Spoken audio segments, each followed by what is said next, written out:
কথাগুলো সব বাবা মায়েদের শোনা উচিত। আমরা আমাদের সন্তানকে কি বানাচ্ছি? ডিগ্রি না মানুষ?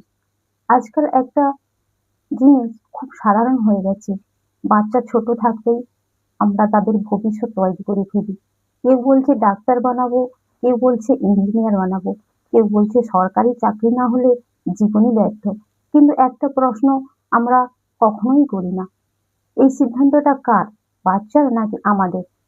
একটা ছোট বাচ্চা যে এখনো পৃথিবীটাকে পুরোপুরি চিনে উঠতে পারেনি, তার কাঁধে আমরা এমন একটা চাপ দিচ্ছি যেটা অনেক সময় একটা মানুষ, অর্থাৎ বড় মানুষও সামলাতে পারে না।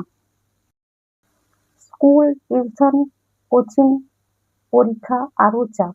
একটা সময় হয় যখন বাচ্চার জীবনটা একটা রেস হয়ে যায়, কিন্তু এই রেসটা শেষ পর্যন্ত কোথায় গিয়ে শেষ হয় তা আমরা জানি না। বাচ্চার উপরে একটা চাপ সৃষ্টি হচ্ছে, যেখানে অন্যের সাথে নিজেকে তুলনা করে। সবচেয়ে বড় কথা হলো বাচ্চাকে নিজের মতো মানুষ হতে দেওয়া। আজ আমরা এমন এক জায়গায় দাঁড়িয়ে আছি যেখানে আমরা ডিগ্রি বানাতে খুব এক্সপার্ট, কিন্তু মানুষ বানাতে ধীরে ধীরে দুর্বল হয়ে যাচ্ছি। প্রশ্নটা খুব সোজা, আমরা কি চাই? আমাদের সন্তান শুধু সফল হোক, নাকি দুটোই?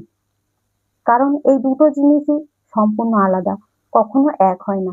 যদি আমরা এমন ভাবি, তাহলে আমাদের চারপাশে অনেক সফল মানুষ থাকবে, কিন্তু খুব কম মানুষ থাকবে যারা অসহায় মানুষের কাছে এসে দাঁড়াতে পারবে।